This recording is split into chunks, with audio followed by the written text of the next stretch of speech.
चलिए आज का जो क्लास होगा हमारा है अम्ल और भस्म तथा लवण। चलिए अम्ल भस्म और लवण यानी एसिड बेस एंड सॉल्ट को पढ़ेंगे। तो चलिए इस क्लास में हम सबसे पहले देखेंगे अम्ल और भस्म में अंतर, यानी एसिड एंड भस्म और बेस में अंतर को देखते हैं।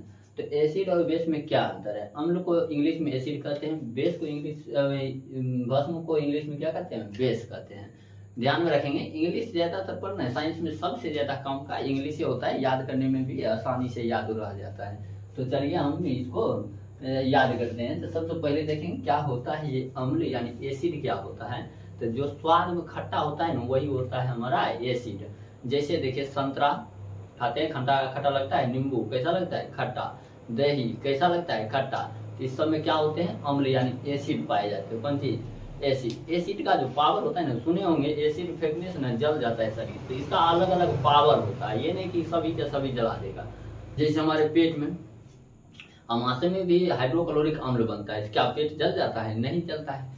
क्यों? क्योंकि उसका सांद्रता जो होता है लगभग 1 के बराबर होता है, 1 से कम ही होता है, लगभग 1 के बराबर होता है। तो सबका पावर अलग अलग होता है, ठीक है।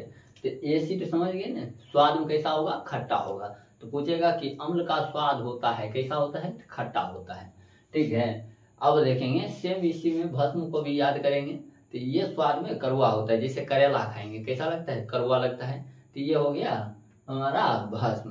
तो ध्यान में रहेगा, स्वाद में खट्टा होगा एसिड, अगर स्वाद में कड़वा होगा तब बेस होगा, ठीक है। अब देखते हैं अगला, दूसरा नंबर पर है ये लिटमस पेपर। लिटमस पेपर क्या होता है? तो लिटमस पेपर ना एक प्रकार के ये पौधा है, ठीक है। इसका जो पेपर निकलता है ना ये नीले रंग का होता है। कैसे रंग का होता है? नीला रंग का ही होता है, मतलब हमेशा नीला रंग का ही होता है। इसको हम अलग अलग तरीके से इसको रंग बदल सकते हैं। तो जैसे देखिए ये नीले रंग का होता है, इस पर जब अम्ल डालते हैं तो नीला लिटमस पेपर को लाल कर देता है। तो ये पूछेगा भी कि अम्ल नीले लिटमस पत्र को कैसा कर देता है? लाल कर देता है, ठीक है। ध्यान में रखेंगे, नीला को लाल, इसी का सेम उल्टा यहाँ ये लाल लिटमस पेपर को क्या कर देता है? नीला कर देता है, ठीक है।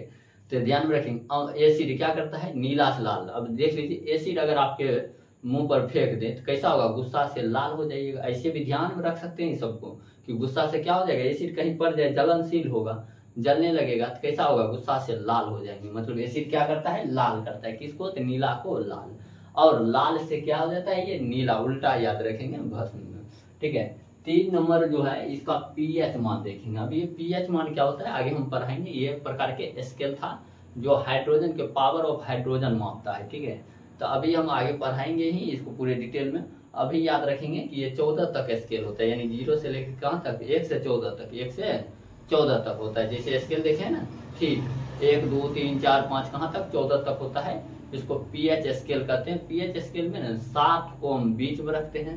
7 से यदि कम हो, जैसे मान लीजिए ये हो गया पीएच स्केल, 1 2 3 4 5 6 7 8 9 10 11 12 13 14 इतना होता है पीएच स्केल। इसमें बीच में क्या होता है? 7। देख लीजिए 7 है। 7 से यदि कम होगा, 7 से कम होगा तो एसिड, 7 से अधिक होगा तो बेस होता है, ठीक है। अब ऐसे इसको अब याद कैसे रखेंगे? इसको भी कुछ तरीका लगा लीजिए ताकि याद रहे, माइंड में बैठ जाए। अब तरीका क्या होगा? तो देखिए ए से एसिड, बी से बेस। पहले ए की बी, पहले ए होता है यानी एसिड, इधर हो गया बेस। यानी कि पहले ए मतलब 7 से पहले वाला सब एसिड होगा और 7 के बाद वाला सब बेस होगा। यानी कि एसिड का जो पीएच मान होगा 7 से कम होगा और बेस का पीएच मान 7 से अधिक होता है। ध्यान में रखेंगे। जैसे मान लीजिए कहेगा किसी कोई भी सामान दे दें, उसका कहेगा पीएच 6 है, तो बताइए एसिड है कि बेस है? तो एसिड 6 है, 7 से कम है तो एसिड है। और कह दे 10 है तब, तो 10 है 7 से अधिक है तो बेस है। नहीं पहचान लीजिएगा, आसानी से पहचान लेंगे। बस तरीका यही याद रखेंगे, पहले ए तब बी, ठीक है। तो चलिए ये भी आपको याद रह जाएगा। तो 3 क्वेश्चन हो गया। कौन कौन? एक स्वाद में खट्टा होता है एसिड, दूसरा इसका पीएच मान 7 से कम होता है, नीला लिटमस पत्र को लाल कर देता है। 3 को याद हो गया। चौथा में देखेंगे हम लोग परिभाषा। चौथा में क्या लिखे हम? परिभाषा। जानबूझ के हम यहीं पर दे दिए ताकि परिभाषा भी आपको याद हो जाए, साथ साथ अंतर लिखना भी सीख जाइएगा। अब ऐसे लिखने का तरीका क्या है? जैसे मान लीजिए हम पहले तो एसिड पढ़ा लेते हैं, फिर एक बार बेस को पढ़ा लेते और पूरा खत्म कर देते इस तरह से दोनों को। लेकिन ऐसे लिखने का क्या मतलब था, इसका मतलब क्या है कि आपको कभी कभी एग्जाम में ऐसे कर देता है एसिड और बेस में अंतर लिखे यानी डिफरेंस लिखने, जैसे कहेगा अम्ल और भस्म में 5 अंतर लिखे या अंतर को स्पष्ट करें, इस तरह से दे देता है। तो आपको जो अलग अलग पढ़ा देंगे ना, तो बहुत बच्चा होता क्या है कि थोड़ा सा कमजोर होता है, वो देखता है कॉपी, सिर्फ कॉपी में देखेगा अंतर लिखा है कहाँ है, ये उसको पता ही नहीं है। एसिड है बेस है, दोनों चीज अगर याद है तो दोनों का लिख देंगे परिभाषा, तो अंतर ही तो है, दोनों में अंतर तो है ही।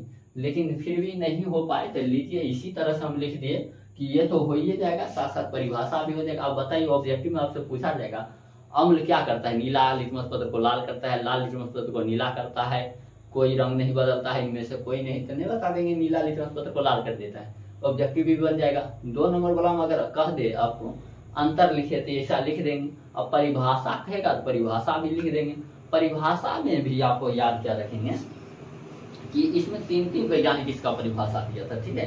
3 वैज्ञानिक में सबसे पहले दिया था आरहेनियस जी, क्या नाम थे, आरहेनियस, आरहेनियस यही है वैज्ञानिक का नाम, आरहेनियस के अनुसार देखेंगे आरहेनियस। दूसरा वैज्ञानिक था ब्रास्टन एवं लॉरी, तीसरा था लुइस यानी डी.एन. लेविस भी कहीं कहीं पर इसको लिख देता है, तो इसके लिए कोई दिक्कत नहीं है, आपको याद रहेगा तो मारिए दीजिएगा आंसर, थोड़ा मोड़ा इधर उधर लिखा जाता है तो कोई दिक्कत नहीं होना चाहिए। अब देखिए सबसे पहले यहाँ पर हम एसिड का परिभाषा देखेंगे आरहेनियस के अनुसार। आरहेनियस ने क्या कहा था, तो आप लोग पूरा सुनिए, इसी को याद कर लीजिएगा और कॉपी में नोट भी इसी को कर लीजिएगा ताकि बोलने में बने। वैसे वीडियो जब बना रहे हैं, जब आपको हम पढ़ा रहे हैं तो इस समय तो आप सुन के लगेगा कि याद हो गया या हम बोल लेंगे बाद में, लेकिन कुछ दिन बाद जा करके आपको इसको कैसे बोलेंगे यही याद नहीं रहेगा तो दिक्कत हो जाएगा। इसलिए लिखा कीजिए, हर चीज को याद हुई हो गया लिख लीजिए, कौन सा फर्क पड़ता है। कुछ दिन बाद अगर नहीं हो याद रहेगा तो देख लेंगे एक बार, तो एक बार में नजर में आते ही वो तुरंत याद हो जाएगा, ठीक है। तो आरहेनियस के अनुसार क्या कहा गया था कि अम्ल जो है धातु से जब अभिक्रिया करता है, कौन चीज से, धातु से अभिक्रिया करता है अम्ल, तो ये हाइड्रोजन प्लस आयन यानी H+ आयन हाइड्रोजन आयन देता है। आयन क्या होता है, आयन 2 प्रकार के होता है, एक प्लस एक माइनस, हाइड्रोजन पर प्लस आयन होता है तो प्लस आयन देता है, ठीक है। क्या कहा था कि धातु से अभिक्रिया करता है, कौन चीज से, धातु से, कौन, अम्ल। अम्ल यदि धातु से अभिक्रिया करता है तो क्या देता है, H+ आयन यानी हाइड्रोजन आयन प्रदान करता है। इसे हिंदी में बोलेंगे क्या कहेंगे, आरहेनियस के अनुसार अम्ल वे पदार्थ हैं जो धातु से अभिक्रिया करके हाइड्रोजन आयन प्रदान करता है, उसे क्या कहते हैं, अम्ल कहते हैं, हो जाएगा।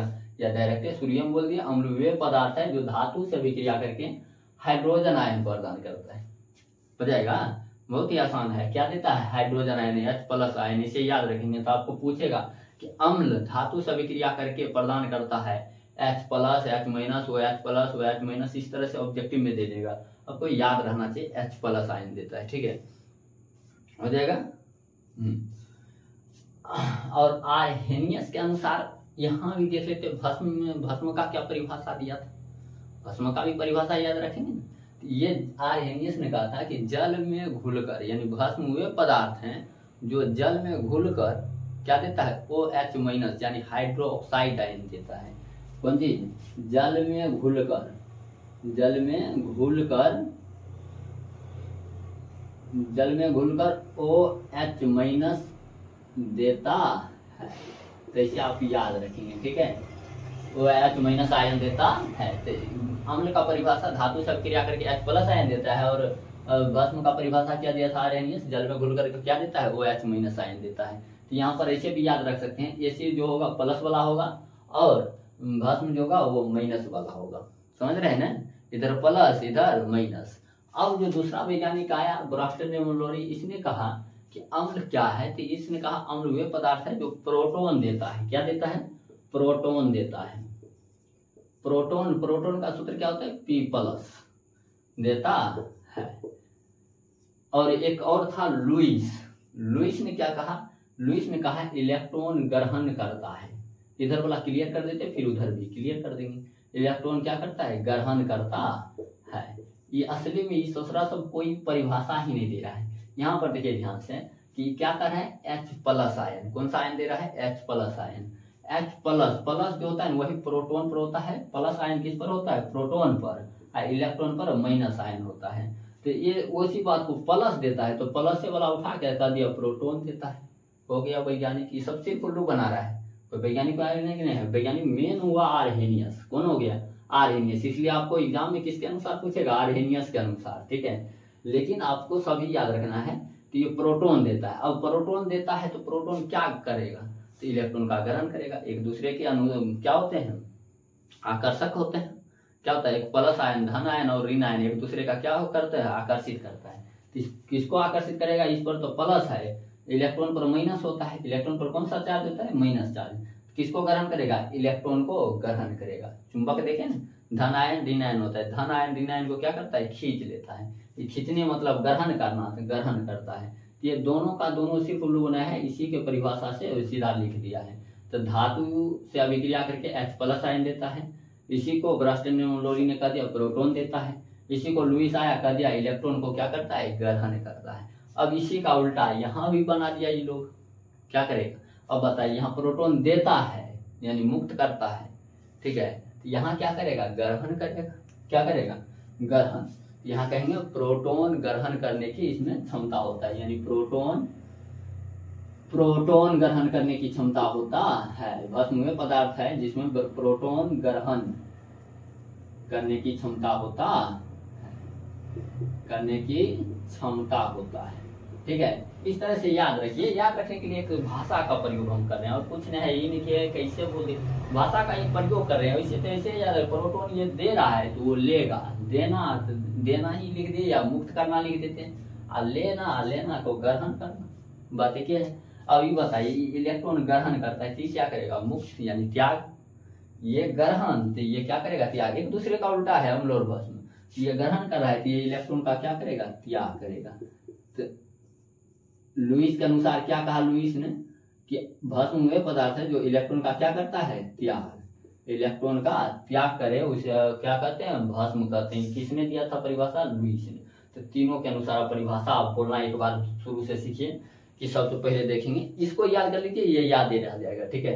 आर्हेनियस के अनुसार पहले देखेंगे तो अम्ल वे पदार्थ हैं जो धातु से अभिक्रिया करके H+ आयन देता है। ऐसे बोल लीजिए, H+ आयन हाइड्रोजन आयन देता है, ताकि याद ही रह जाएगा H+, ठीक है। इसमें क्या कहेंगे कि भस्म वे पदार्थ हैं जो जल में घुल करके वो H- आयन देता है। बस हो गया। अब यहाँ पर देखिए, अब इसी का प्लस है यानी प्रोटॉन। आपको ध्यान रखना चाहिए परमाणु संरचना, ठीक है। प्रोटॉन देता है तो ये प्रोटॉन ग्रहण करता है। अब प्रोटॉन जो दे रहा है वो लेगा क्या? इलेक्ट्रॉन लेगा, तो इलेक्ट्रॉन ग्रहण करता है। ये इलेक्ट्रॉन ग्रहण, तो ये इलेक्ट्रॉन का त्याग करता है। हो गया तीनों परिभाषा आसानी से खत्म। तो समझ में आया ना? तीन में से एक आदमी का परिभाषा पूछ दिया आपको परीक्षा में कि आर्हेनियस के अनुसार अम्ल क्या है, तो अम्ल क्या प्रदान करता है? H+ ion. या ब्रोस्टेड के अनुसार अम्ल क्या प्रदान करता है? तो प्रोटॉन। क्या ग्रहण करता है? इलेक्ट्रॉन। इसी तरह से यहाँ भी 3 क्वेश्चन बन जाएगा। तो ऑब्जेक्टिव, सब्जेक्टिव सब तरह के क्वेश्चन बनेगा यहाँ से। चलिए, अब लगभग ये आप लोग पूरी तरह से याद हो गया होगा। अब आगे चलते हैं। आगे देखेंगे, सबसे पहले 5 नंबर में कहता है अम्ल जो है, अम्ल में सामान्य रूप से क्या पाया जाता है? तो अम्ल में सामान्य रूप से हाइड्रोजन पाया जाता है। यानी अम्ल का पहचान आप सीखना है। क्या सीखना है? अम्ल का पहचान कैसे करें, कि अम्ल है कि भस्म है कि लवण है, इसको कैसे पहचान करें, सबसे मेन चीज होगा। यहाँ से भी आपसे क्वेश्चन पूछा जाएगा। तो अम्ल का सबसे मेन पहचान जो है ना, अम्ल में सामान्य रूप से क्या पाया जाता है? हाइड्रोजन तत्व पाया जाता है, ठीक है। तो क्या पाया जाएगा? हाइड्रोजन यानी H2, ठीक है। जैसे में देख लेते हैं एक को एग्जाम्पल। जैसे देखिए HCl है, यहाँ हाइड्रोजन पाया गया है, खास रहेगा H2SO4 हाइड्रोजन पाया गया है, HNO3। तो जहां भी हाइड्रोजन पाया जाएगा ना, सब के सब क्या होगा? अम्ल होगा। अब कहेंगे हाइड्रोजन तो यहाँ भी है, ध्यान से थोड़ा सा ध्यान देने योग्य बात होगा।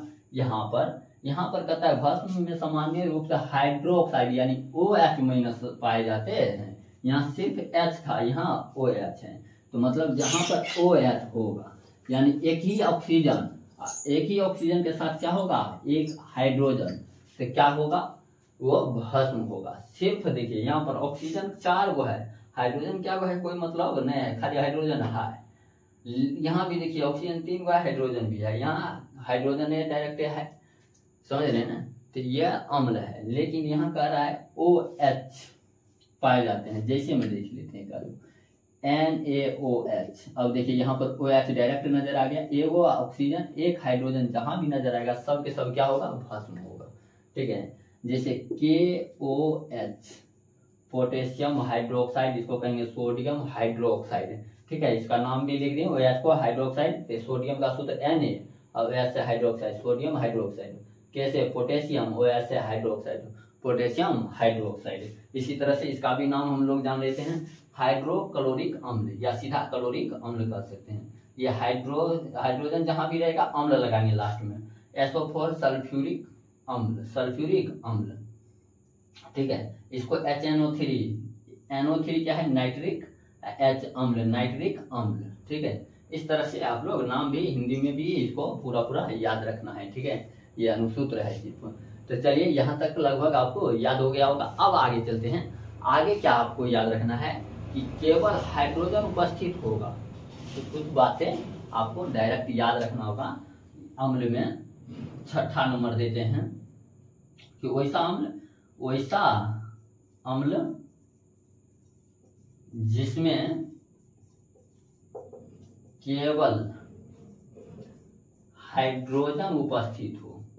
कौन सी उपस्थित हो, हाइड्रोजन। देखिए H2 जो हम लिखे H2 से हाइड्रोजन होता है, आप हम बोल रहे हैं तो यहाँ पर लिख लीजिएगा हाइड्रोजन, पोस्ट में H2 लिख दीजिए। उपस्थित हो उसे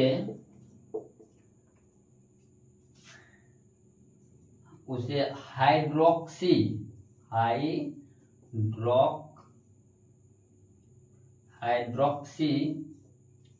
अम्ल कहते हैं। क्या कहते हैं, हाइड्रोक्सी अम्ल कहते हैं। हाइड्रोक्सी अम्ल क्या होगा, हाइड्रोक्सी अम्ल कहते हैं वैसा अम्ल जिसमें केवल और केवल हाइड्रोजन हो। जैसे में देखें तो HCl क्या है, HCl सिर्फ हाइड्रोजन है और कुछ नहीं मिला है। यहाँ पर ऑक्सीजन को सिर्फ ध्यान रखिए, ऑक्सीजन नहीं मिला है, बस हो गया, खाली हाइड्रोजन है। क्या कहेंगे इसको कहेंगे हम लोग हाइड्रोक्सी अम्ल। जैसे HF देख लीजिए, इस सब में खाली हाइड्रोजन है, ऑक्सीजन को खाली आपको देखना है। ठीक है, ऑक्सीजन नहीं हो सिर्फ हाइड्रोजन हो तो उसको हाइड्रोक्सी। और 7वां नंबर में एक और याद रखेंगे आप, क्या याद रखना है, हाइड्रोक्सी के साथ साथ कि वैसा अम्ल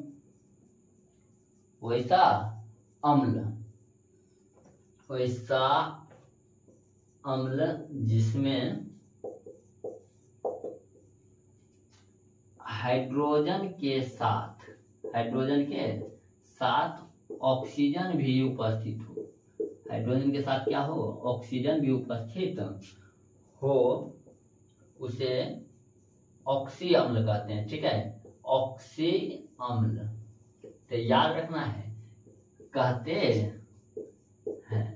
ऑक्सी अम्ल और हाइड्रोक्सी अम्ल में समझ आया क्या क्या होता है दोनों। एग्जाम्पल के लिए जैसे देखिए H2SO4 को देखें, सल्फ्यूरिक अम्ल है, इसको क्या है, ऑक्सीजन भी है हाइड्रोजन भी है, ऑक्सी अम्ल कहलाएगा। कौन सा अम्ल होगा, ऑक्सी अम्ल। जिसमें ऑक्सीजन भी हो हाइड्रोजन भी हो, ऑक्सी अम्ल। और जिसमें सिर्फ हाइड्रोजन हो उसे हाइड्रोक्सी अम्ल। ठीक है, कंफ्यूजन नहीं होइएगा, सिर्फ हाइड्रोजन होगा हाइड्रोक्सी, ऑक्सीजन जब ये साथ में आया तो हाइड्रोजन से कोई मतलब ऑक्सी अम्ल। कौन सा अम्ल, ऑक्सी अम्ल। तो ऑक्सी अम्ल हाइड्रोक्सी अम्ल में समझ में ये HNO3 यार लिख देंगे, जो यहाँ लिखे थे HNO3 नाइट्रिक अम्ल, इसमें ऑक्सीजन भी है हाइड्रोजन भी है, क्या हो जाएगा, ऑक्सी अम्ल। तो ये दो बात आप इसको एक्स्ट्रा में याद रखेंगे अम्ल में, बस में ऐसा कुछ पहचान नहीं है। इसमें पहचान मेन है OH। ठीक है, OH रहेगा, एक ही पहचान में आपका काम हो जाएगा। कुछ बातें नोट करने वाली बात है कि नोट में आप याद रखिएगा, लेकिन पहले आप इसको एक स्क्रीनशॉट लीजिए, इसको मिटाते हैं फिर हम आगे लिखते हैं। अभी ये नहीं कि खत्म हो गया इतना ही, पर धीरे धीरे करके आएगा, पूरी तरह से चैप्टर खत्म कर देंगे। चलिए इसको एक स्क्रीनशॉट लीजिए आप लोग, या डायरेक्ट लिख लीजिए रोक के। ठीक है, ले